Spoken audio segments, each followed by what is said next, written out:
जय जिनेन्द्र। स्वागत है आप सभी का हमारे विशेष कार्यक्रम समस्या एक समाधान अनेक। जी हाँ, समस्या एक समाधान अनेक। मैं हूँ डॉक्टर प्रिया जैन। मैं doctor Pradeep Jain, vastu expert, astrologer and reiki grand master. Anand world परिवार की तरफ से आप सभी का हार्दिक अभिनंदन करते हैं, वंदन करते हैं, स्वागत करते हैं। मानव जीवन में सारे सुख सुविधा के साधन उपलब्ध होने के पश्चात भी कभी कभी हम बहुत सारी मानसिक समस्याओं का सामना हमें करना पड़ता है। वो कैसे?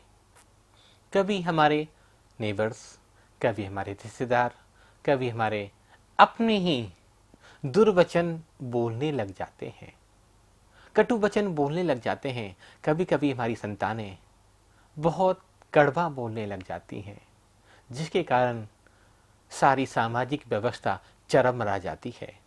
ये जब सामाजिक व्यवस्था चरमराती है तो सारे सुख सुविधा के साधन भी फीके पड़ने लग जाते हैं। उनमें कोई रस नहीं रह जाता, कोई आनंद नहीं आता। क्या करें, कैसे करें? बड़ी चिंतनीय और बड़ी दयनीय स्थिति बन जाती है। माँ बाप के संस्कार, पीढ़ियों का मान मर्यादा एक पल में तहस नहस हो जाती है जब कोई हमारा अपना दुर्वचन बोलकर, कटु शब्द बोलकर तिरस्कार करता है, दुर्व्यवहार करता है अपने आप से, अपने परिवार से और बाहरी किसी व्यक्ति से। अक्सर ये समस्या देखने को आती है और आजकल तो यंग जनरेशन के बच्चों में खासकर ये समस्या बहुत तेजी से बढ़ रही है। बच्चे किसी की सुनते नहीं हैं, मानते नहीं हैं, कटु और कठोर वचन बोलते हैं। व्यवहारिकता में और ज्योतिष शास्त्र में देखा जाए तो बुध ग्रह के कारण, बुध ग्रह जब पीड़ित हो जाता है, राहु केतु या शनि के साथ युति स्थापित कर लेता है, बुध ग्रह 12वें घर में बैठ जाता है, 6-8 12 के स्वामी से संपर्क स्थापित कर लेता है, तब बच्चों के व्यवहार में या बड़ों के व्यवहार में या उस व्यक्ति के व्यवहार में जिसको ये ज्योतिषीय संयोग बनता है, जबान और बोलचाल की भाषा खराब हो जाती है। सारे गुण होने के पश्चात भी वो व्यक्ति दुर्वचनों का उपयोग करता है।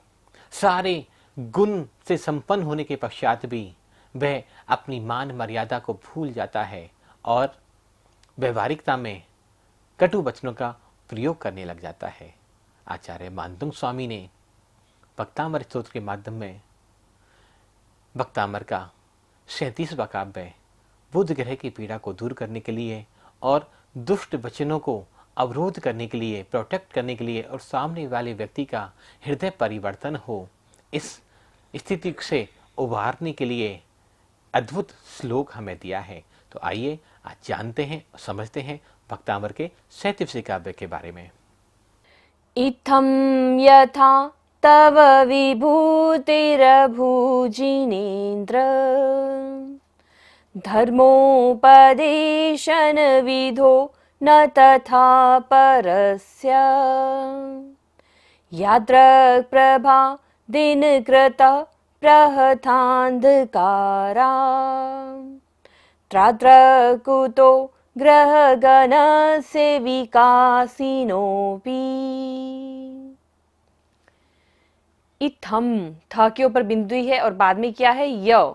तो बिंदी का उच्चारण क्या होगा? म। इत्थम यथा तव विभूतिरभूजिनेन्द्र धर्मोपदेशन विधो न तथा परस्य यादृक् प्रभा दिनकृतः त पर क्या है? विसर्ग है। यादृक् प्रभा दिनकृतः, तह पर विसर्ग के कारण सारी सांस का यहाँ पर विसर्जन करेंगे। प्रहतान्धकारा यादृक् प्रभा दिनकृतः प्रहतान्धकारा त्राद्रक् कुतो ग्रहगणस्य विकासिनोऽपि। त्राद्रक् कुतो ग्रहगणस्य विकासिनोऽपि। अब हम वर्ड टू वर्ड अर्थ समझते हैं। इत्थम, इत्थम का मतलब क्या होता है? इस प्रकार। यथा, यथा मीन्स जैसी। तव, तव मीन्स आपकी। विभूति, विभूति मीन्स क्या होता है? शोभा, वैभव। रघु जिनेन्द्र मीन्स अभूत, इसको हम संधि विच्छेद करेंगे। अभूत मीन्स जो पहले ना हुई थी। जिनेन्द्र मीन्स जिनदेव। धर्मोपदेशन, धर्म का उपदेश। विधो, विधो मीन्स विधान में। न मीन्स नहीं। तथा, तथा मीन्स उस प्रकार। परस्य, औरों की।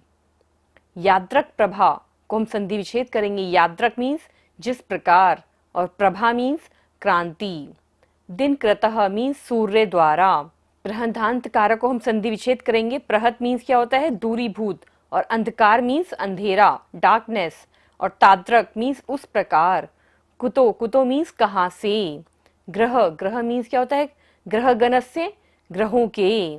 विकासिनोपि को हम संधि विच्छेद करेंगे। विकासिनो मीन्स प्रकाशमान होते हैं, और अपि मीन्स भी। क्या भाव है इसमें मानतुंग महाराज का कि धर्मोपदेश करते समय, धर्म का उपदेश देते समय जैसी विभूति आपके पास है वैसी अन्यत्र नहीं है। धर्मोपदेश कब होता है? भगवान का जब समोशरण लगता है। जैसा समोशरण की विभूति अरहंत भगवान के पास है वैसी विभूति किसी और के पास नहीं है। जब भगवान का समोशरण होता है तो 8 भूमियां, 12 सभाएं होती हैं, उसके बीच में 3 गंधकुटी होती है, ऊपर अशोक वृक्ष प्रतिहार्य होता है, उसमें स्फटिक मणि का सिंहासन होता है। तब भगवान सहज दल कमल के 4 अंगुल ऊपर विराजमान होते हैं। ऐसी विभूति किसी और देवी देवता की नहीं होती है जैसी विभूति आपकी है। अंधकार को नष्ट करने की शक्ति जो चमक आपके पास होती है वह अन्यत्र किसी के पास नहीं है। जैसी चमक सूर्य के पास में है वैसी चमक तारागणों के पास नहीं है।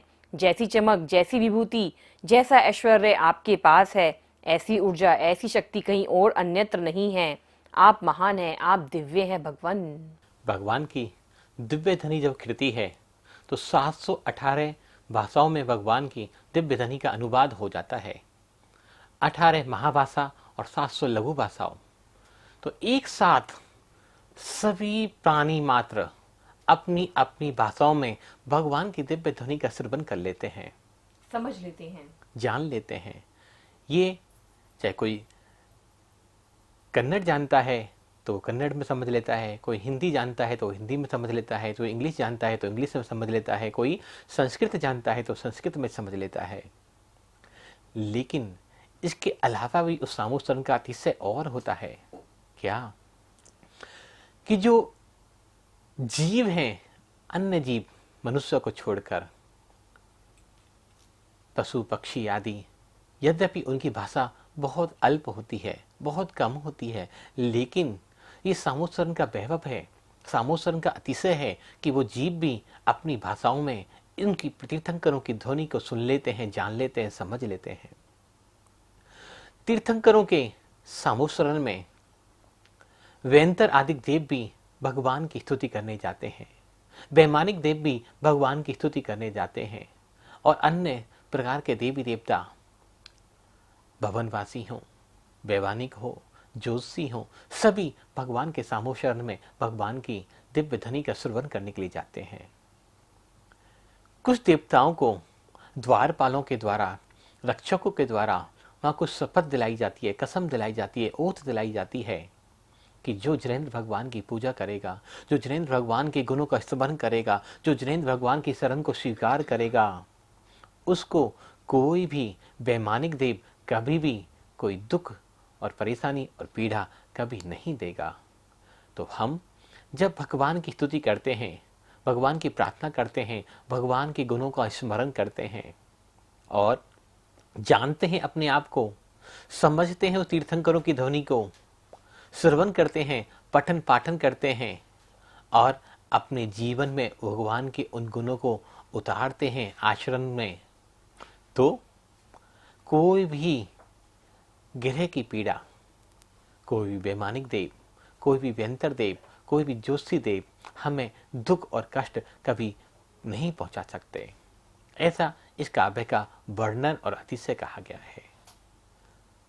मन वचन काय की शुद्धि पूर्वक, भाव पूर्वक ब्रह्म मुहूर्त की बेला में सुबह 4 से 7 के बीच में पीले रंग के कपड़े पहनकर 27 बार श्लोक, 108 बार रिद्धि मंत्र, 108 बार मंत्र जाप आप सब जरूर करें। किसी के घर में भी यदि कोई ऐसी प्रॉब्लम है, जो बच्चे वाणी से दुर्विचार करते हैं, गलत बोलते हैं, उन सभी की वाणी में सुधार आएगा और आपको पता भी नहीं चलेगा कि वो बच्चे कैसे सुधर गए, जो अपनी बात को एक्सप्रेस नहीं कर पाते थे। कई बार हम देखते हैं कि बच्चों की उम्र बढ़ जाती है लेकिन बच्चे बोल नहीं पाते हैं। 4 साल का बच्चा हो गया, 5 साल का बच्चा हो गया, लेकिन वो बोल नहीं पा रहा है। तो उन बच्चों के लिए भी ये श्लोक बहुत बड़ा है, बहुत ही अच्छा कार्य करेगा कि उनके माता पिता उनके लिए चैंटिंग करें इस श्लोक की। नमक का त्याग करके कर सकते हैं तो और अच्छी बात है। भक्तामर सूत्र में यंत्रों की महिमा बहुत अचिंत्य और अनंत बताई गई है। जब हम यंत्रों का उपयोग करते हैं, यंत्रों को विधि विधान पूर्वक अपने घर में स्थापित करते हैं और इन यंत्रों का अभिषेक आदि के माध्यम से इनका जल अपने मस्तक पर, अपने कंठ पर, अपनी आंखों पर लगाते हैं, तो हमारी जो ऊर्जाएं हैं वो अनंत गुनी बढ़ जाती हैं। श्वासोच्छ्वास से मिलन हमारा होता चला जाता है, परम तत्व से प्राप्ति हमें होती चली जाती है। ये जो यंत्र हैं 3 डायमेंशन में काम करते हैं। हमें जो दिख रहा है वो वैसा नहीं है, जो हो रहा है उसकी बात करनी है। इन यंत्रों के माध्यम से सिर्फ पॉजिटिव एनर्जी क्रिएट नहीं होती, बल्कि अनंत गुनी लेवल पर हमारी ऊर्जाओं की वृद्धि और हमारे काम की कार्य की सिद्धि हो जाती है। सर्वप्रथम आप यंत्र का अभिषेक करें। जो भी काव्य का पाठ कर रहे हैं उस काव्य का मंत्र कम से कम 9 बार बोलते हुए यंत्र पर थोड़ा थोड़ा जल गिराएं, जल को इकट्ठा कर लें। उसके पश्चात अपनी साधना पूर्ण करें। साधना पूर्ण होने के पश्चात जल को अपने मस्तक पर, अपनी नाभि से ऊपर वाले पार्ट्स पर, अपने शरीर के अन्य हिस्सों पर भी लगा सकते हैं। लेकिन इस जल को, इस पवित्र जल को कभी भी जमीन पर नहीं गिराना चाहिए। जल बच जाता है तो पौधों में, घर के पेड़, छोटे छोटे प्लांट्स में इस जल को हमें डाल देना चाहिए। कम से कम जल का उपयोग करें यंत्र का अभिषेक करने के लिए। ज़्यादा जल का उपयोग नहीं करना चाहिए। इस यंत्र पर आप शांति धारा, अभिषेक मंत्र आदि मंत्र भी कर सकते हैं। कुछ लोगों को समस्या रहती है कि हम डेली यंत्र का अभिषेक नहीं कर पाते। कोई दिक्कत नहीं है, आप सप्ताह में 1 बार का नियम ले लें। संडे की संडे, रविवार के रविवार आप यंत्र का अभिषेक करें। जब आप यंत्र का अभिषेक करेंगे तो यंत्र ऑटोमेटिक चार्ज होता चला जाएगा। इसकी पवित्र वर्गनाएं हमारे पूरे एनवायरनमेंट को, घर का हो, दुकान का हो, फैक्ट्री का हो, ऑफिस का हो, सबको पवित्र एनर्जी से भर देंगी। यंत्रों के बारे में अधिक जानकारी के लिए आप हमारी वेबसाइट www.bhaktamarmantrahealing.com पर विजिट कर सकते हैं। और हमारा जो 6 दिन का कोर्स अभी 5 अक्टूबर से 10 अक्टूबर के मध्य में रेकी, भक्तामर हीलिंग और न्यूमरिक कोर्स होने जा रहा है, उसमें भी यंत्रों के बारे में विशेष वर्णन बताया जाएगा कि कैसे इनका उपयोग करना है, कैसे भक्तामर के काव्य का उपयोग करना है, कैसे इसकी जो बीजाक्षर हैं इनका उपयोग करना है, कैसे इसकी शक्तियों को हमें सदुपयोग में लाना है अपने लिए, अपने परिवार के लिए, अपने समाज के लिए और सारे विश्व के लिए। हम भक्तामर और रेकी को कैसे उपयोग में ला सकते हैं। भक्तामर वो पवित्र ऊर्जा है जिसके माध्यम से असाध्य से असाध्य रोगों को दूर किया जा सकता है। असाध्य से असाध्य बीमारियों का निराकरण क्षण भर में किया जा सकता है। लेकिन कैसे करना है जानने के लिए आप हमारे इस कोर्स को, जो 5 अक्टूबर से 10 अक्टूबर के बीच में होने जा रहा है, रात को 8 से 10 के बीच में ऑनलाइन सारे जूम के माध्यम से यह कोर्स कराया जाता है। विशेषता इसकी यह है, इसमें रेकी के 2 लेवल, भक्तामर, स्तोत्र और न्यूमरिक कोर्स, जो बहुत ही लाभकारी हैं हमारे जीवन के लिए। हम जब इन तीनों को एक साथ उपयोग करते हैं तो हमें जीवन की बहुत सारी उपलब्धियां प्राप्त हो जाती हैं। हम अपने जीवन के मास्टर अपने आप बन सकते हैं। और सबसे अच्छी बात कि आप घर बैठकर ही इस कोर्स को ज्वाइन कर सकते हैं। आपको कहीं भी आना नहीं है, आपको कोई काम का हर्जा होने वाला नहीं है, आपको कोई अलग से प्रयास नहीं करने वाला। कोई भी व्यक्ति जो 10 वर्ष से ऊपर है बच्चा, वो इस कोर्स को आराम से कर सकता है। 10 वर्ष से लेकर 90 साल तक के व्यक्ति इस कोर्स को बहुत आसानी से कर सकते हैं और शारीरिक, मानसिक, आर्थिक व्याधियों से दूर, शारीरिक, आर्थिक और मानसिक व्याधियों को दूर कर सुखी स्वस्थ जीवन पाने के लिए प्रयास कर सकते हैं।